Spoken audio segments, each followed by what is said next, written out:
श्री शिवाय नमस्तुभ्यम। हर हर महादेव। जयपुर राजस्थान में ईसर गौड़ा से महापुराण कथा शुरू हो गई है। आज दूसरे दिन की कथा पूर्ण हो चुकी है। आज गुरुजी ने श्रंभेश्वर महादेव के नाम से जुड़े हुए बिल्कुल नए उपाय की जानकारियां दिए हैं। आज बेलपत्री के बारे में गुरुजी बिल्कुल 3 नए उपाय की जानकारियां दिए हैं। सभी की जानकारियां आपको इसी छोटी सी वीडियो के माध्यम से प्राप्त होने वाली है। आप लोग कैसे पुण्य फल प्राप्त कर सकते हैं, अन्नदान स्वर्ण दान का फल की प्राप्ति क्या होता है, तो उसके बारे में गुरुजी आज बताए हैं। आज की कथा बहुत ही रोचक जानकारियों से भरपूर थी। आज ये कथा 7 दिवसीय कथा चलने वाली है, जो कि आज दूसरे दिन की कथा पूर्ण हो चुकी है।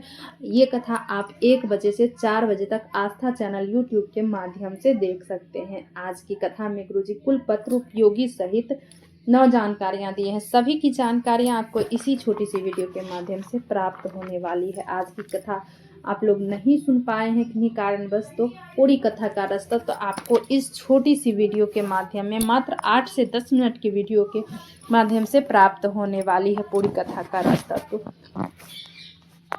तो बढ़ते हैं आज की कथा की पहली जानकारी की ओर। आज कथा शुरू होते ही गुरुजी बोले हैं कि अगर आप कोई वृक्ष में पानी डाल रहे हो तो एक एक लता में एक एक डाली पकड़कर पानी डालते हो तो वो श्रेष्ठ नहीं है। आप जड़ में पानी डालो तो पूरे वृक्ष में ताजगी मिल जाती है। उसी तरह गुरुजी पंडित प्रदीप मिश्रा जी बोले, कोई कहे कि घर में पितृ दोष है, वास्तु दोष है, काल सर्प दोष है, ये सारे दोष अगर घर में लगे हुए हैं तो 1 लोटा जल शिव को चढ़ाते हो तो सारे दोष अपने आप समाप्त हो जाते हैं। बस वो जल विश्वास वाला जल होना चाहिए। बढ़ते हैं आज की कथा की दूसरी जानकारी की ओर। गुरुजी बोले, मान लो आज बुधवार का दिन है, 17 तारीख है। एक ही घड़ी, एक ही क्षण, एक ही समय, एक ही तिथि, एक ही दिन, समय, तारीख, कितने दिन, कितने बच्चों का जन्म होता है, फिर भी बच्चों का भाग्य अलग अलग होता है।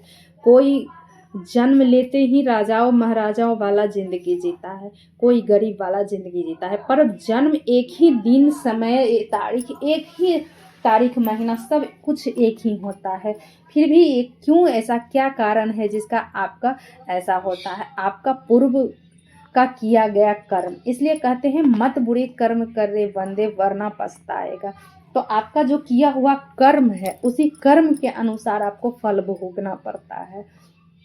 इसलिए कहते हैं श्रेष्ठ कर्म करते रहिए, आगे बढ़ो। बढ़ते हैं आज कथा की तीसरी जानकारी की ओर। पहले 4 अवस्था होती थी, बचपन, जवानी, अधेरी और बुढ़ापा। आज के जवानी में केवल 2 अवस्था रह गया है, बचपन और बुढ़ापा। मोबाइल के कारण तो 2 अवस्था तो चली गई, ना तो जवानी बची ना अधेरी बची। बढ़ते हैं आज कथा की चौथी जानकारी की ओर। पूजा कुमारी जी पत्र लेकर आई। टीवी पर आपकी कथा सुनती तो आप पत्र पढ़ते थे, सबके मन पूरा होता था। हम 3 बहनें हैं, तीनों बहनें बड़े आराम से रहते हैं, तीनों बहनें के बच्चे भी हैं। हम तीनों बहनों की एक भाई है, उसकी नौकरी लग गई, उसकी शादी का सोच रहे थे, तैयारी चल रही थी शादी की। भाई बाथरूम में फिसलकर गिर गया, उसके सिर में चोट लगा, डॉक्टर से दिखाई, कुछ दिन तक ठीक रहा। कुछ दिन बाद वो हॉस्पिटल में ही अपनी अंतिम सांस ले ली। घर बिखर गया था।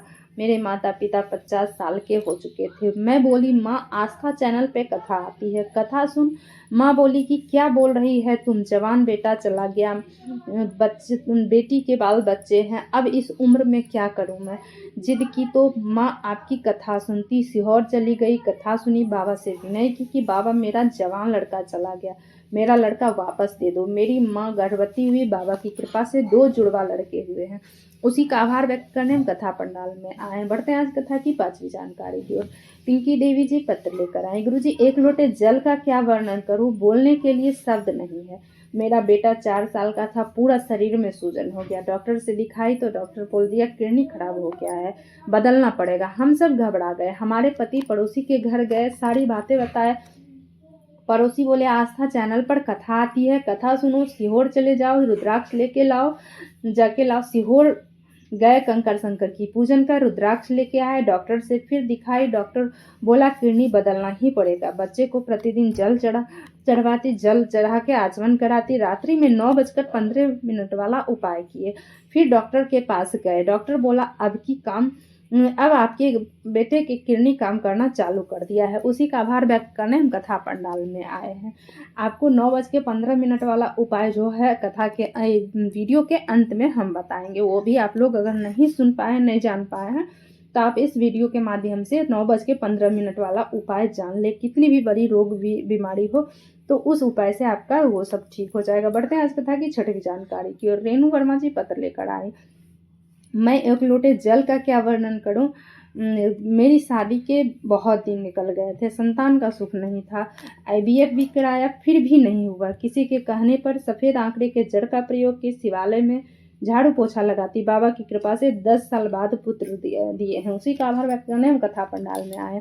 अब बढ़ते हैं आज की 7वीं जानकारी की ओर।